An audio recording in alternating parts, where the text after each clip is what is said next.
Es realmente un gran gusto estar aquí en esta gran casa de estudios, en lo cual me siento muy realmente acogido, y ver esta estrecha relación que hemos logrado forjar a lo largo de los años, de lo cual hoy tengo el gusto, el honor de venir y cosechar los frutos de cosas que han hecho antes que he llegado a este país, pero es siempre un gusto seguirlo.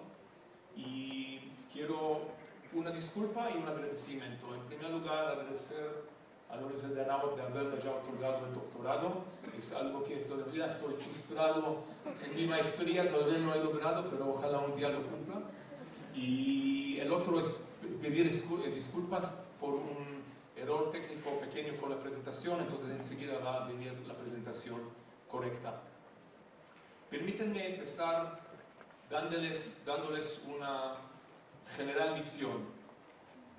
Imagínense un país de la superficie del estado de Hidalgo, con una población menor a la de la Ciudad de México, sin agua, sin recursos naturales, una tierra árida, rodeado por 22 países con más de 350 millones de habitantes, que en los mejores de los casos no nos reconocen o no nos aman. Y fíjense cómo un país tan pequeño, la única democracia en la región, ha podido producir 8 premios Nobel, ha podido hacer crecer y florecer al desierto, y es el lugar hoy en día de más nuevas compañías, más inventos y más aplicaciones que todos los países de la Unión Europea juntos. Un país que atrae el doble del capital de inversión extranjero, del per cápita por supuesto, que el segundo país en el mundo con semejante capital, en Estados Unidos. Este es el país realmente que nosotros a veces lo llamamos el pequeño, o que como aquí en Aguascalientes me dijeron, el pequeño gigante, el Startup Nation.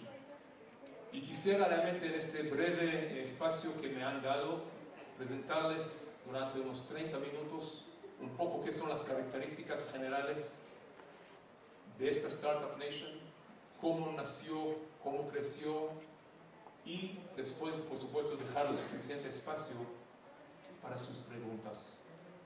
No sé cómo vamos con la presentación, pero empezando realmente destacando varias cosas, y después lo van a acompañar con las láminas.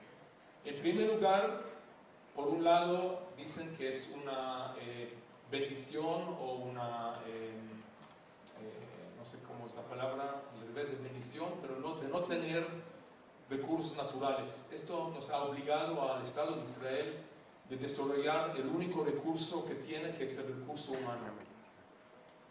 Sin tener agua, sin tener recursos naturales, lo hemos hecho desde el principio, y este nos ha dado, afortunadamente, la posibilidad de hoy en día ser a la punta de la tecnología mundial en muchos rumbos, sea en la agricultura, sea en energía, sea en la medicina, en asuntos, por ejemplo, de aeroespacial y aviación, y por supuesto, lamentablemente, también en el rumbo de lo que nosotros llamamos la defensa o Homeland Security, seguridad pública. Lo que creo que Israel puede hoy en día compartir con un gran país como México, por ejemplo, es cómo se puede, a través del emprendimiento y la innovación, lograr llegar a tener estas tecnologías. Al igual como México, Israel, por ejemplo, tiene un mercado muy pequeño. No podemos nosotros vender a nosotros mismos porque somos un mercado pequeño. Mencioné antes que estamos rodeados de 22 países con los cuales no tenemos una relación comercial. Este nos ha obligado a producir y exportar hacia mercados internacionales, principalmente Europa, pero también Estados Unidos, hoy en día también México. Y este nos ha obligado, al igual como México, de forjar cooperaciones, tratados de libre comercio, y de hecho Israel junto con México y con Chile es uno de los países con más tratados de libre comercio que tiene países en el mundo. Se puede decir hoy en día que 50%, si no más, de la exportación israelí se trata de high-tech, de lo que nosotros podemos exportar en servicios, en tecnologías y en aplicaciones. ¿Qué es este fervor israelí? ¿Por qué somos tan energéticos en esto? Esto quizás tiene que ver con las características del pueblo israelí y quizás también del pueblo judío. En primer lugar, yo diría que la franqueza israelí, la informalidad que tenemos es algo que genera más opinión, más involucramiento de los ciudadanos. En Israel, por ejemplo, a diferencia de México y a muchos países en el mundo, nosotros no llamamos a nuestro primer ministro señor primer ministro, sino lo llamamos Bibi, o sea, su apodo. Para mostrar que tenemos una franqueza y una informalidad muy, muy distinta a muchas sociedades. Y nos permite no faltar respeto, no estoy sugiriendo esto, sino sí tener una sociedad mucho menos jerárquica, mucho menos formal, en lo cual el comandante y el soldado en el ejército se hablan en primer nombre y intercambian ideas, porque no siempre el comandante, el general, tiene la mejor idea.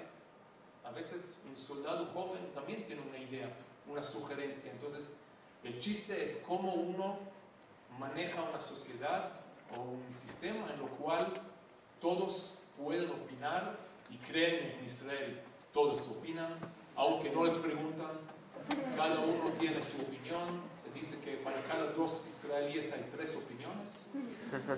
De hecho, esto se refleja, por ejemplo, en el sistema político israelí. Tenemos demasiados partidos porque cada uno piensa que puede ser primer ministro. Entonces tenemos un país de 8 millones de primer ministros, cuando realmente necesitamos uno y él solo tampoco alcanza de hacer lo que hace falta. Entonces, la franqueza, el hecho de ser muy francos, de ser muy informales, de trabajar en un sistema no jerárquico, no tener miedo del fracaso. Es algo que yo sé que en México compartimos el mismo, pero hay muchas culturas en las cuales el fracaso es una cosa deshonorable, algo que muy difícilmente uno lo puede recuperar. En Israel, fracasar es parte de nosotros. Van a ver todos estos grandes inventores de cosas, aplicaciones, por ejemplo, como Waze. Me imagino que todos ustedes conocen la aplicación Waze. Fue desarrollado en Israel por israelíes. Han fracasado durante años antes de haber logrado tener este éxito con Waze. Y por último, otro componente que es muy particular a Israel son las Fuerzas Armadas. A primer vista o oído, uno pensaría un ejército, unas Fuerzas Armadas es algo un poco incómodo. En el caso de Israel, las Fuerzas Armadas es un ejército o una Fuerza Armada del pueblo. Si bien es obligatorio, yo diría que es más bien voluntario. Todos los jóvenes a los 18 años, mujeres y hombres, ricos y pobres, del norte, del sur, más educados y menos educados, todos entran a los 18 años para hacer su servicio social, que en nuestro caso es un servicio militar. ¿Y qué nos da esta oportunidad o este deber? En primer lugar, es como un cierto crisol, si quieran, en lo cual se ponen todos estos componentes de la sociedad israelí en un lugar al mismo nivel. Y durante 2 o 3 años ellos tienen que compartir todo. Entonces esto nos da después una cohesión y una responsabilidad y compromiso social mucho más grande.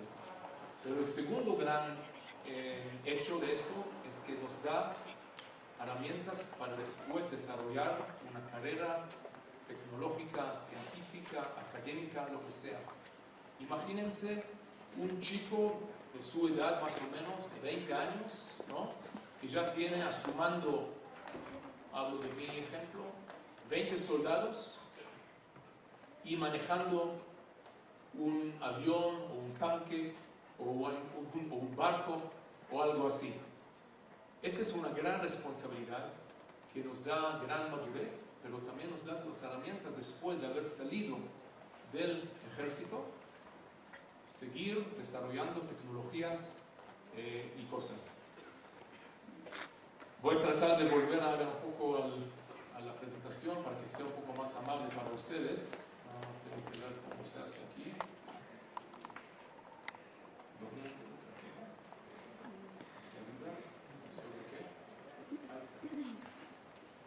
Yo escogí algunas láminas para que sea más interesante, para que no duermen en mi monólogo, pero acabamos de tener ahora los Juegos Olímpicos en Río de Janeiro, ¿no? No sé cuántos de ustedes saben cuánta tecnología está involucrada en este deporte, ¿no?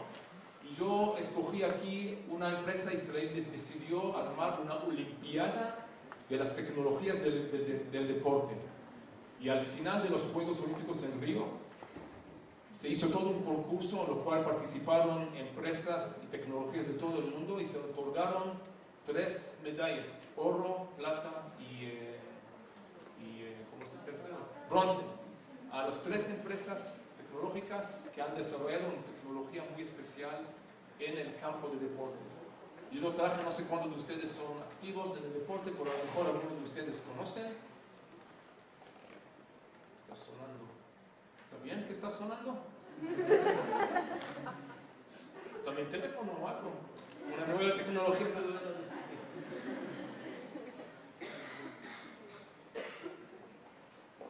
Bueno, se estaba pasando solo. ¿Cómo